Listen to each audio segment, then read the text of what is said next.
and by kind of 12 o'clock it was, oh, Cyril Ramaphosa is going to be elected by Parliament today, and that's been the story since then.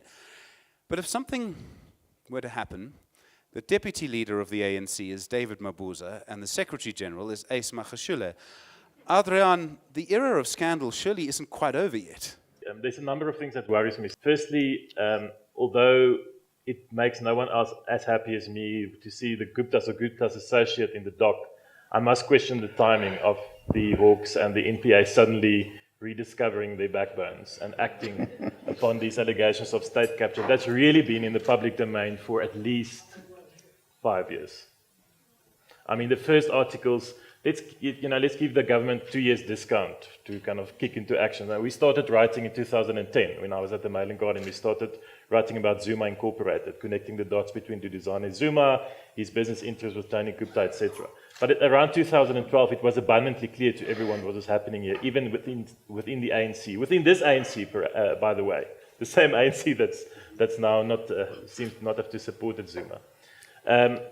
So I am worried about the fact that the criminal justice system is again being used for political point scoring. And be sure that when Jacob Zuma emerges from Kandla battered and bruised, he will make this argument again in court papers. You know that better than anyone else. When he goes to court on any of these matters, it's going to come up. He's going to play the victim again of a political conspiracy that's targeted him to get him out of government before the end of his term.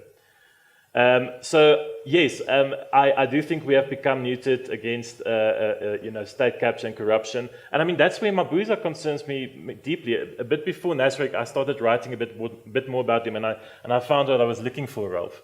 When I started just revisiting the allegations against him, and here's a guy who's not only accused of stealing money from Mpumalanga, but of commissioning a hit squad to kill people in Mpumalanga who objected to the awarding of the tender for the Bombela soccer stadium in the 2010 World Cup. He hasn't been proven guilty. Let's just put that on the record. There hasn't been a proper police investigation. Let's also put that on the record.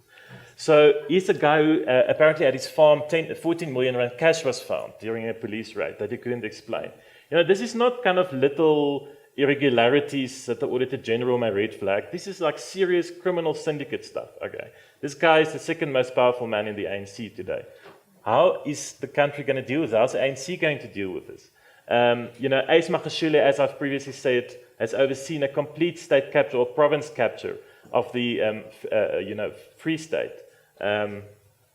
So for the ANC to deal with this is going to be an absolute priority. It was good to hear President Ramaphosa making some serious announcements against corruption during his speech. Jacob Zuma just always, you kind of got the feeling that he added the word corruption like at 3 random places in his State of the Nation speech just to have it there.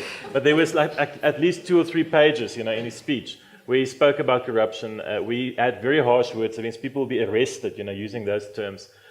Immediately removing board members of SOEs from adjudicating tenders, which of course was brought in by Malusi Gigaba as Minister of Public Enterprises. Let's not forget that.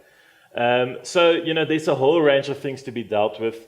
I think, I don't know if my colleagues will agree, but I think Cyril Ramaphosa secretly hoped for Zuma not to resign. Because if Zuma had not resigned and Parliament had to remove him through a motion of no confidence, Cabinet would have fallen with him and he could have appointed his own Cabinet. Now he's got to deal with some of these people for at least 18 months. He can't do a wholesale change. That will just disrupt anything. Or maybe he can, Rob. Maybe I'm wrong. Maybe, when the announcement finally comes later this week, it will be 20 ministers fired or reshuffled. But from where I'm sitting, it feels almost, impossible at this early time in his stance to fire someone like, maybe even someone like Nomvula Mokonyane who doesn't have, who he could possibly move somewhere but can deal with, who can live with. There's obvious ones like Faith Mutambi and Musebenzi Zwane that must go. But I think he's going to have to give some trade-offs.